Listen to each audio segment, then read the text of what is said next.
अस्सलाम वालेकुम dear students, how are you. उम्मीद करता हूँ कि सब खैरियत और आफियत से होंगे।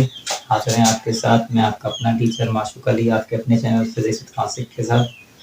हमने इससे पहले अपलोड किया था लेक्चर सिंपल हार्मोनिक मोशन के मुतालिक। अब आज हम जो है वो सिंपल पेंडुलम समझेंगे। तो मैंने कोशिश ये की है कि आपको यानी एक लेक्चर में तीनों लेक्चर्स जो है वो यानी तीनों टॉपिक समझ में आ सके। कौन कौन सी सिंपल हार्मोनिक मोशन है, खुद सिंपल पेंडुलम है, और तीसरा जो है वो आपका बाउल सिस्टम है जो कि रिलेटेड सिंपल हार्मोनिक मोशन के साथ। तो सबसे पहले हम सीखेंगे कि सिंपल हार्मोनिक मोशन हम किसे कहते हैं। अब सिंपल हार्मोनिक मोशन जो है वो ऐसा मोशन होता है जिसमें एक्सेलरेशन जो प्रोड्यूस होती है वो डायरेक्टली प्रोपोर्शनल होती है एक्स एक्सिस के साथ। तो हमने सबसे पहले कंस्ट्रक्शन ऑफ सिंपल पेंडुलम लिखी है। सिंपल पेंडुलम क्या होता है? A simple pendulum is consist of a small metallic bob। इसमें क्या होता है? एक small metallic bob होती है of mass m, जिसका मास जो है वो m होता है। Suspended from a light inextensible string, यानी वो अटैच्ड होती है एक अनएक्सटेंसिबल स्ट्रिंग के साथ जिसमें एक्सटेंशन ना हो।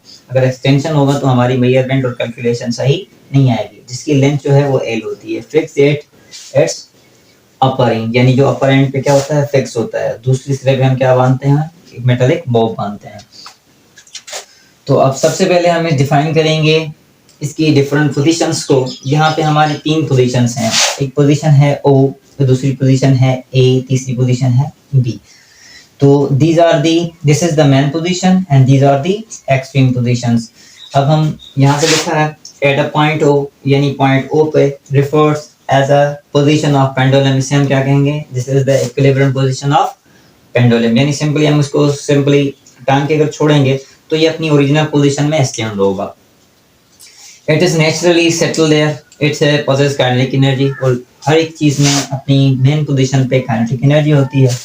अब आगे चलेंगे एट एक्सट्रीम पोजीशंस, यानी हमारी एक्सट्रीम पोजीशंस कौन कौन सी हैं? एक है हमारा B और दूसरा है A, यानी A और B क्या है? हमारी एक्सट्रीम पोजीशंस हैं। अब उन पे क्या होगा?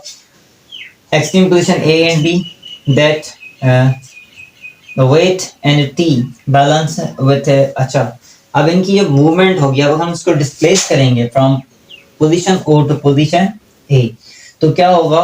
देयर आर सम फोर्सेस, यानी हमने फिगर में कुछ चीजें दिखाई मैंने आपको कि पहले ये हमारी सपोर्ट होती है, इसके साथ हमारा एक सिरा जो है वो स्प्रिंग का फिक्स्ड होता है। दूसरे पे हमने क्या लगाई है? बॉब लगाई है। अब क्या करेंगे? हम इसको उठा के पोजीशन A पे लेके जाएंगे। जब हम उसको रिलीज करते हैं तो ये क्या करता है?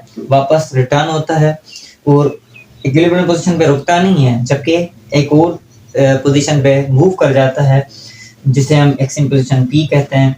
और ये कंटिन्यूस क्या करता रहता है? मूवमेंट करता रहेगा। तो इसलिए मैंने आपको बोला कि this is application of simple harmonic motion. तो these are the extreme positions. अब इस पे जो वेट यानी जो है वो डाउनवर्ड डायरेक्शन में एक्ट कर रहा है और टेंशन जो है वो अपवर्ड डायरेक्शन में एक्ट कर रहा है। तो हम यहाँ पे क्या करेंगे? वेट को रिजॉल्व करते हैं, यानी ये हमारे रेफरेंस एंगल थीटा है जिसमें हमारे वेट के टू कंपोनेंट्स होते हैं, एक W cos थीटा और दूसरा W sin थीटा। जबकि W cos theta is balance with the tension. यहाँ पे मैंने इक्वेशन लिखी है force balanced. mg cos theta यानी इन दोनों के साथ क्या करता है? T और W को बैलेंस करता है। रिमेनिंग इफेक्ट यानी जो कंपोनेंट्स है आपका जिसको मूव कराता है वो होता है W sin थीटा। अब W sin थीटा की वजह से ये जो वो है वो क्या करेगी? अपनी मेन पोजीशन पे आने की कोशिश करती है। तो अब ये mw यानी जो W sin थीटा है, mg sin थीटा, ये आपका रिस्टोरिंग फोर्स भी कहलाता है, इनर्शियल फोर्स भी कहलाता है, जिसकी वजह से वो क्या करती है? अपनी एक्सट्रीम पोजीशन से मेन पोजीशन पे आने की कोशिश करती है। तो इसलिए मैंने यहाँ पे लिखा eight extreme positions A and B that weight W and T balance with W cos theta. यानी क्या करता है यहाँ पे? W cos theta is balanced with T and W। The only one factor, अब कौन सा फैक्टर बचता है हमारे पास? W sin theta. ये W sin थीटा है। moves the pendulum W sin theta, यानी मूव कराता है इसको W sin theta. The effect of inertia, किस वजह से? inertia के इफेक्ट की वजह से। Because everybody wants to stable their state according to first law of motion, तो वो अपनी inertia यानी इक्विलिब्रियम पोजीशन में आने की कोशिश करता है। और रिस्टोरिंग फोर्स या रिस्टोरिंग फोर्स जो है उसको अपनी मेन पोजीशन में लाने की कोशिश कर रहा है। It possess potential energy. अब क्या होता है एक्सट्रीम पोजीशन पे, क्या होती है हमारी एक्सट्रीम पोजीशन पे हमारी पोटेंशियल एनर्जी होती है, क्योंकि पोटेंशियल एनर्जी की डेफिनेशन क्या है, the energy possessed by the body to virtue of its position, यानी जो भी पोजीशन के लिहाज से एनर्जी स्टोर हो तो हम उसे कहते हैं पोटेंशियल एनर्जी। अब ये क्या है कि एक्सट्रीम हाइट पे जाता है, यानी अपनी मेन पोजीशन को छोड़ के, तो इस वजह से इसमें क्या होगी, एक्सट्रीम पोजीशन पे पोटेंशियल एनर्जी होगी और मेन पोजीशन पे क्या होगी, काइनेटिक एनर्जी होगी। ये टर्म्स मैंने इसलिए लिखे हैं कि आगे वाले टॉपिक जो है आपकी ball and bowl system and simple harmonic motion related with the simple harmonic motion, उसमें ये सब चीजें कवर होती हैं। अब तीसरा पॉइंट हमारा the covered distance at A and B. अब ये मेन पोजीशन है, मेन पोजीशन से आप ये देखें कि यहाँ बी तक और ये यहाँ पे ए तक, these are the distance covered from the main position. These are refers in simple pendulum as the amplitude. Amplitude क्या होता है, पीछे हमने वे में अच्छे से पढ़ा था उसको, अगर समझ में नहीं आया तो मैं आपको फिर रिपीट करके दिखाता हूँ कि this is the maximum distance covered from the main position. ये क्या होता है, हमारा maximum distance covered by the main position।